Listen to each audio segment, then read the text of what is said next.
dissemos no início do programa, o Foco em Gestão de hoje é dedicado a todos os professores brasileiros. Esses profissionais obstinados que fazem parte da vida da formação pessoal e profissional de todos nós. O educador Rubem Alves, que morreu em 2014, dizia que, abre aspas, ensinar é um exercício de imortalidade. E de alguma forma, nós continuamos a viver naqueles cujos olhos aprenderam a ver o mundo pela magia da nossa palavra, o professor. Assim, não morre jamais. Fecha aspas. Reconhecer o professor brasileiro é missão fundamental para a construção de um Brasil melhor. Hoje nós recebemos aqui em nosso estúdio a diretora executiva da Fundação Victor Tivita, Meire Fidelis. Ela é responsável pelo principal prêmio da educação no Brasil, o Educador Nota 10. O grande vencedor será conhecido ainda este mês. Meire, muito obrigado por aceitar o nosso convite e participar do Foco em Gestão. É um prazer estar aqui com vocês. Muito obrigada pelo convite. Meire, existe tanto prêmio no Brasil, mas talvez poucos façam tão sentido quanto este que reconhece um profissional fundamental em nossa sociedade, o professor. Eu sei que este ano os 10 finalistas já foram selecionados entre mais de 5.000 trabalhos. Sim. Mas para o nosso telespectador que de repente é professor, está ali nos assistindo, o que ele precisa fazer e como ele pode fazer para participar das próximas edições? É muito fácil se inscrever, a gente tem todas as regras no site do próprio prêmio, Prêmio Educador Nota 10. O que a gente premia? Nós premiamos ideias simples, mas ideias muito corajosas que saiam da caixinha. O que eu quero dizer com isso? O professor pode ensinar matemática de qualquer forma, usando o decoreba, usando N formas, mas ele pode também decidir ensinar matemática por meio de games. Esse foi, inclusive, um projeto vencedor do ano passado. O projeto de matemática, o professor ensinou ligando matemática a games. Então, o que o professor pode fazer? Ele pode ser criativo em sala de aula, com ideias simples, corajosas, encontrar todas as regras para se inscrever e nós vamos torcer muito. Porque o nosso objetivo é mapear no Brasil todas essas práticas, encontrar aquelas práticas que façam diferença em sala de aula, incentivar o professor a inscrever. E nós reconhecemos e disseminamos essa prática para o Brasil todo. Eu fico imaginando, Meire, o trabalho que dá e o cuidado que vocês devem ter para selecionar tão poucos, como a gente viu aí, 10 entre 5.000 trabalhos, né? Além de criatividade que você acabou de citar, que vocês consideram um ponto fundamental, o que mais vocês buscam nesses trabalhos? Olha, a escola é o espaço de aprendizagem, né? O aluno, ele precisa aprender. Óbvio que o professor, ele pode ter criatividade, ele pode ter ânimo, incentivo, mas ele precisa ensinar aquilo que aquela matéria precisa que os alunos aprendam. Então, os trabalhos, eles passam primeiro por um critério de seleção, tem a organização do prêmio que avalia primeiro, depois nós temos a nossa academia de selecionadores. Então, são profissionais, a gente chama de monstros da educação, então são escritores, educadores, pessoas que questionam a educação, eles selecionam esse trabalho. Quais são os critérios? São aquelas práticas de sala de aula que realmente ensinam aquele conteúdo do programa daquela matéria, por isso que os selecionadores são pessoas especialistas naquelas determinadas matérias. E dentro daquela especialidade do professor, ele precisa ensinar com entusiasmo, de novo a criatividade, né, Sullivan? Estou aqui falando de novo, mas realmente precisa ser criativo. Por quê? Porque a gente quer manter o aluno em sala de aula, a gente quer que aquele aluno queira estudar, que ele tenha vontade de aprender, que não tenha evasão escolar, por exemplo. Então, a técnica daquela matéria, unida à criatividade, inovação, esses conceitos todos, é o que a gente busca nos trabalhos. Mas, resumindo, são ideias simples, não são ideias, porque às vezes a gente pensa num prêmio nacional, que quer ser o Oscar da educação nacional, e a gente pensa, nossa, tem que ter uma ideia super inovadora. Não, tem que ter uma ideia simples, mas que realmente passe pelo conteúdo daquela disciplina em sala de aula. Acredito eu que além de facilitar o processo de aprendizagem, além de ser algo criativo, como você colocou, deve ser algo que tenha potencial de impacto, de aplicabilidade. Se for algo muito complexo, também não faz muito sentido. Seria por essa linha? Exatamente, porque imagina no Brasil, nesse país, com cenários tão diferentes como a gente tem na dimensão do Brasil, imagina se a gente premia um projeto que só pode ser aplicado naquela região, nas condições daquela escola. Então, a aplicabilidade é fundamental para que a gente possa premiar um projeto. Meire, nós sabemos que ano a ano cresce a utilização da tecnologia nas escolas, no processo de aprendizagem dos alunos. Vocês conseguem identificar esse aumento também nos projetos que vocês recebem? Conseguimos sim. Os professores estão cada vez mais preocupados em usar a tecnologia nas suas aulas. Porque, por exemplo, para a gente ter empregabilidade, para o aluno sair do ensino médio hoje, de conseguir empregabilidade, nessa concorrência que a gente tem no mercado de trabalho, é fundamental que ele tenha esses aspectos de tecnologia contemplados durante a formação dele. A gente tem essa preocupação com tecnologia hoje em projetos que vão da educação infantil ao ensino médio. Cada vez mais os professores estão preocupados com isso. Essa referência que eu fiz há pouco tempo, agora ligada à matemática, é exatamente isso. O professor resolveu ensinar matemática, levando os seus professores ao desenvolvimento de games. De todas as edições do prêmio, o ganhador, se você pudesse destacar um que foi extremamente simples, mas que foi extremamente inovador ao mesmo tempo e criativo, qual que você destacaria para compartilhar com o nosso telespectador? Eu não vou falar desse ano, porque como a gente não tem o vencedor ainda, mas vou falar do ano passado. Foi o projeto vencedor do Educador do Ano. O que aconteceu? Logo depois do acidente ambiental na Samarco, esse professor começou a ouvir dos alunos o seguinte: professor, a lama está chegando na nossa cidade. E a gente está lendo sobre isso e sabe que as casas dos nossos pais vão ficar sem água para lavar, os animais não vão ter água para beber, e como é que a gente vai fazer, o que vai acontecer com a nossa comunidade? Era uma comunidade no Espírito Santo. E esse professor, a partir desse questionamento, ele é um professor de química, ele disse, eu vou ajudar esses alunos de alguma forma. O que ele resolveu fazer? Ele desconstruiu a tabela periódica por meio da análise da água que estava chegando a água suja que estava chegando nas casas. Então, eles levaram os alunos para análise dessa água, ele e a equipe dele, né? Eles levaram esses alunos para análise dessa água. A partir dessa análise, eles estudaram a tabela periódica, essa delícia que é a tabela periódica, como você sabe, né? Que é uma coisa ótima. E eles levaram... Como esquecer, né? Como esquecer da tabela periódica, e os alunos fizeram esse trabalho.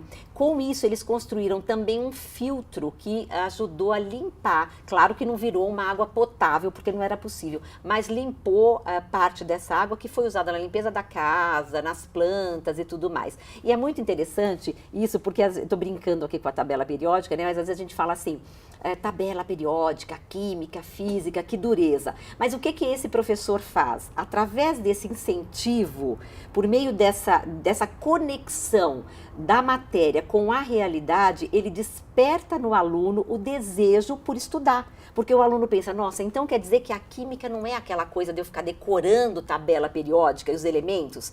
Então a química é aplicável no meu dia a dia, na minha vida, ela pode me ajudar a resolver os problemas. E aí você começa a despertar no aluno o desejo de estudar. Ampliando um pouco o nosso foco agora, entre as muitas deficiências do nosso país está certamente a imensa disparidade entre o ensino público e o privado.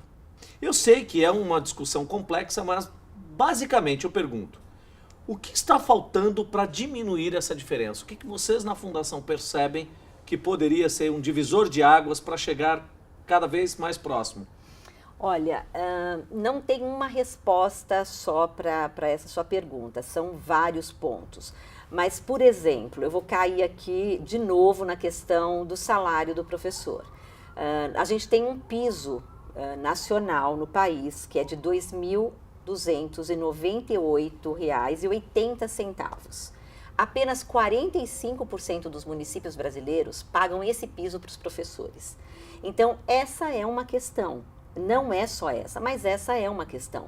Sem um bom salário, é impossível ter dignidade. O professor, ele precisa do autodesenvolvimento, ele precisa investir em cultura, na autoformação dele, ele precisa pagar as contas dele. Então, o salário digno para o professor é, sem dúvida nenhuma, um ponto muitíssimo importante. E aí você vai para a sala de aula. É impossível ter uma sala de aula com mais de 40, 50 alunos para um único professor. Existe hoje a lei de inclusão, que é incrível, é ótima, é maravilhosa, mas os professores precisam ter essa formação. Como é que se lida na sala de aula com alunos que têm alguns problemas e alunos que não têm problema? Então, são várias questões, Sullivan, não é um único ponto. Eu acho que a gente precisa passar por uma série de questões que vão desde a questão salarial até na sala de aula mesmo, nas condições que os alunos estudam, para a gente ir obtendo essa resposta. Tem vários aspectos aí que a gente pode explorar e eu vou querer explorar isso um pouquinho mais contigo agora no segundo bloco. Nosso papo está muito interessante, mas a gente vai fazer um rápido intervalo e nós voltamos já já com a segunda parte dessa nossa entrevista. Não saia daí!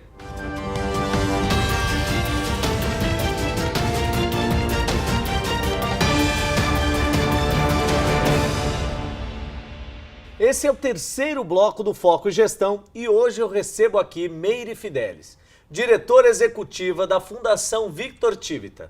No último bloco nós falamos bastante sobre o Prêmio Educador Nota 10, os critérios para selecionar os melhores projetos e os problemas da educação no Brasil. Meire, nós estávamos falando, como resolver essa disparidade entre a educação pública e privada. E aí você comentou que um dos fatores é o salário do professor. Mas aí existem diversos outros fatores que a gente pode observar, desde a quantidade de alunos em sala, como você bem comentou, e também a estrutura física. Você acredita que se a gente resolver esses 3 pontos, quantos % aí a gente já evoluiu na educação no Brasil? Eu acho que não muito. E olha que eu sou uma otimista, hein? Mas deixa eu te contar por que eu acho que não muito. Porque falta o lado da sociedade. A sociedade precisa entender que a questão da educação é um problema dela, é um problema de toda a sociedade. Então, a gente só vai resolver isso se tiver um enfrentamento de toda a sociedade.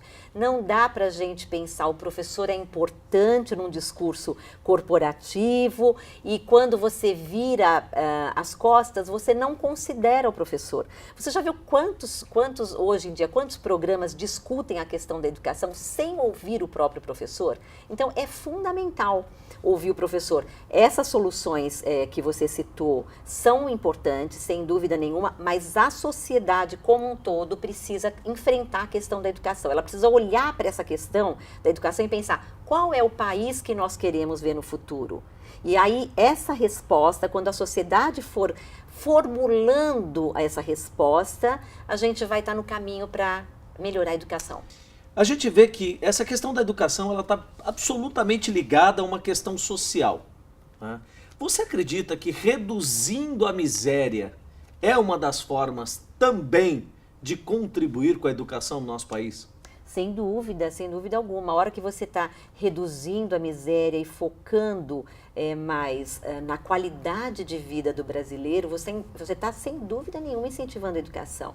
A gente vê as realidades do Brasil, né? Um dos projetos do ano passado, eu lembro que o professor, que foi um professor premiado, inclusive, ele disse o seguinte, eu tinha 2 opções para estudar. Ou eu ia para a roça ajudar os meus pais, ou eu ia para estudar. Então, eu resolvi estudar. Então, você imagina, e a gente não está falando só de um Nordeste, Norte, Nordeste, a gente está falando do Sudeste também.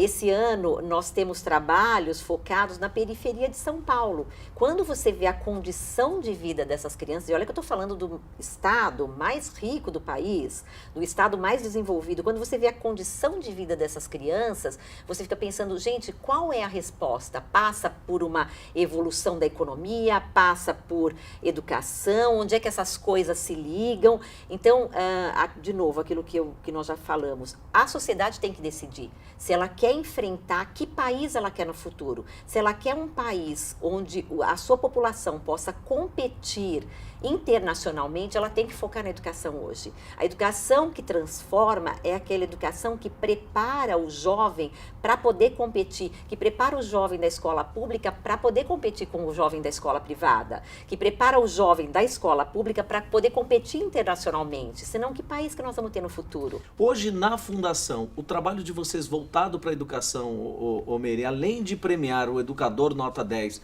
que mais a Fundação faz com esse olhar para o professor? A maior marca da Fundação é o Prêmio Educador Nota 10. A missão da Fundação é disseminar boas práticas da educação. Então, tudo que nós fazemos gira em torno da premiação para o professor. A gente acredita na melhoria da qualidade da educação básica no Brasil, sempre por meio do professor. Então, tudo que nós fazemos é dar visibilidade para o professor, pegar as boas práticas desse professor em sala de aula e replicar, falar em alguns programas sobre o que é que esse professor faz de bom para o Brasil, dar voz ao professor, porque o protagonista da melhoria da qualidade da educação, por mais que a gente pensa no governo, na sociedade, mas o protagonista, quem está em sala de aula ensinando e formando, é o professor. A gente está aqui agora e tem vários professores em sala de aula ou nas suas casas, preparando suas aulas, pensando como é que eu formo aquele aluno, como é que eu ajudo esse país a progredir, como é que eu dou para esse aluno o conceito de ser corresponsável pelo desenvolvimento do país onde ele vive. Meire, na sua opinião, o que o Brasil pode aprender com os países que são referência em educação para a gente conseguir diminuir essa desigualdade aqui? O Brasil pode aprender que o desenvolvimento do país só acontecerá se a gente focar na educação básica, de qualidade. Por quê? O professor é o profissional que forma todos os outros profissionais. E muitas vezes a gente conversa com algumas pessoas, com algumas empresas que falam: nossa, mas eu não consigo encontrar, tem um apagão de mão de obra qualificada, para onde eu vou? Olha, tenho vaga, mas não tenho profissional para entrar na minha vaga. De onde vem isso? Isso vem de uma formação ruim, e não é uma formação universitária só, é uma formação de base. Então, o que o Brasil pode aprender com outros países que já deram certo é que invista na educação básica de qualidade. Disso vai depender o país que a gente vai ter no amanhã. O que nós podemos esperar da nossa educação para os próximos anos? Eu acredito muito que os bons professores, se cada vez mais valorizados, incentivados, reconhecidos, eles vão formar uma grande legião, e essa legião de bons professores, sim, pode transformar esse país num país melhor. Eu acredito muito nisso. Só através da educação básica a gente pode conseguir ter um futuro diferente e fazer a diferença nesse país. O Brasil pode fazer várias opções pelo desenvolvimento, né? Eu acho que o caminho mais acertado vai ser investir na educação básica. Sensacional nossa entrevista. Muito obrigado por ter aceitado participar do Foco em Gestão. Agradeço imensamente a tua participação. Muito obrigada, foi um prazer.